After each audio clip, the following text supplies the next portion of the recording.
कि आज इतना अपमानजनक बर्ताव सिर्फ जात के कारण लोगों के साथ किया जाए। भारतीय जनता पार्टी के राज में लोगों के मुंह पे पेशाब की गई, कमजोर जातियों के लोगों को मुंह में जूते में पेशाब करके पिलाई गई और अब ये विधायक पीटा गया।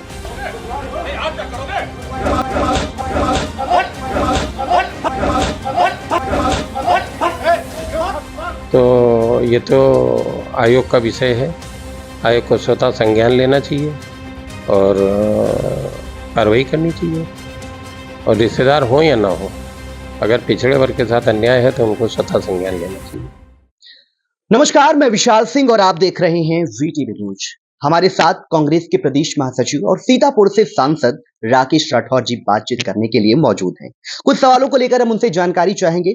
सांसद जी, अभी हाल ही में हरियाणा और जम्मू कश्मीर में चुनाव संपन्न हुए हैं। जैसा कि सर्वे चल रहा था हरियाणा में कि वहां पर कांग्रेस की सरकार बनेगी, एग्जिट पोल भी इससे पहले आए थे, लेकिन नतीजे कुछ चौंकाने वाले हैं। क्या कुछ है? देखिए, भारतीय जनता पार्टी और कांग्रेस को जो वोट बैंक है, जो प्रतिशत है, वो दोनों का लगभग बराबर है और बहुत सी सीटें बहुत थोड़े मार्जिन से हारी हैं। कहीं 30 वोट, कहीं 18 वोट, कहीं 100 वोट, कहीं 150 वोट, बहुत थोड़ी सी सीटें। सरकार बनाने से भी ज़्यादा सीटें कम मार्जिन से हारी। अब थोड़ा कमियां हैं, ये हम लोगों को भी आत्ममंथन और विश्लेषण करने की आवश्यकता है कि किन कमियों के कारण हम सरकार बनाने से चूके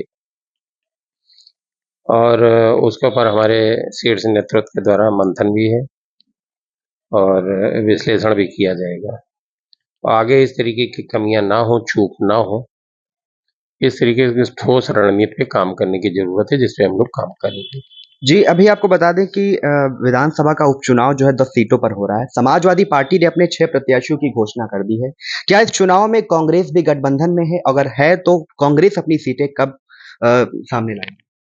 अब अभी तक इंडिया गठबंधन में जो घटक हैं, अभी तक का जो समझौता और जो चुनाव प्रक्रिया चल रही, सबके साथ लेके चल रही है।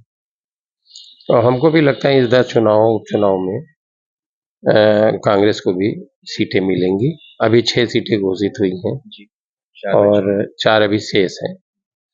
तो अभी हमारे नेतृत्व के द्वारा क्या तय किया जाता है, ये कहना भी जल्दबाजी होगी। 2-1 दिन में तस्वीर क्लियर होगी और कांग्रेस किन सीटों पे लड़ेगी ये भी तय हो जाएगा। कोई भी चुनाव होता है तो भारतीय जनता पार्टी उन सभी सीटों पर अपना दावा करती है। विधानसभा का उपचुनाव में भी 10 सीटों पर दावा कर रही है। क्या कुछ हो सकता है? देखिए, भारतीय जनता पार्टी अपने कार्यक्रमों को लेकर पूरी तरीके से फेल है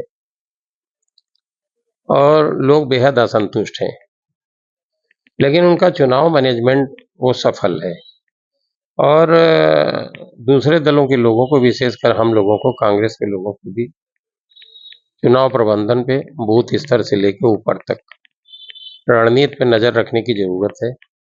लोग कांग्रेस के पक्ष में हैं और भारतीय जनता पार्टी से नाराज हैं और विकल्प के तौर पे कांग्रेस को देख रहे हैं। लोकसभा चुनाव से लेकर तमाम प्रदेशों के चुनाव में माहौल खड़ा होता है। मध्य प्रदेश में माहौल खड़ा था, लोग कह रहे थे कि कांग्रेस सरकार बनेगी, छत्तीसगढ़, ऐसे ही तमाम प्रदेशों में।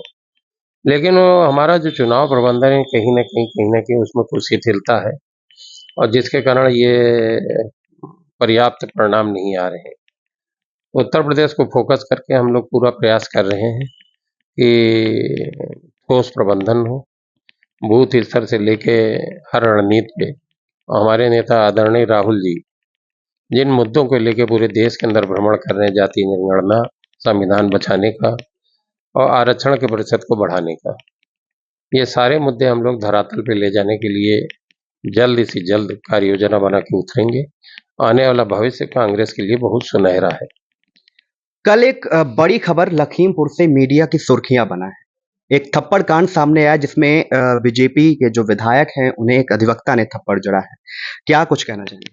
देखें, ये बीजेपी में जो पिछड़े वर्ग के लोग हैं और जो वंचित तबके के लोग हैं, उनके साथ दोयम दर्जे का बर्ताव होता रहा है और ये विधायक कल जिस तरीके से अपमानजनक बर्ताव विधायक के साथ हुआ, ये पिछड़े वर्ग के लोगों को लिए सोचने का पर्याप्त विषय है। और खास बात वो है कि लोगों को समझना चाहिए कि भारतीय जनता पार्टी के अंदर उनकी दुर्गत क्या है। विधायक को सरेआम एक व्यक्ति ने थप्पड़ मारा और थप्पड़ मारने के साथ लोगों ने उनके ऊपर हमला भी किया, गिरते गिरते बचे। एक पुलिसकर्मी उनका कॉलर पकड़े है। अब ये किसी दूसरी सरकार में होता तो अब तक सही बात है, ये हमला करने वालों के ऊपर रासुका लगना चाहिए था और गंभीर धाराओं में मुकदमा दर्ज होना चाहिए था। जब इतना दुस्साहस लोग कर लें कि विधायक को सरेआम पीटने लगे और एक पुलिसकर्मी कॉलर पकड़ के घसीट ले, धक्का दे, नहीं होती। मैं जब 17 से 22 विधायक रहा तब भी 4-5 विधायक अपमानित किए गए पिछड़े वर्ग के, जिनके साथ भी मारपीट हुई।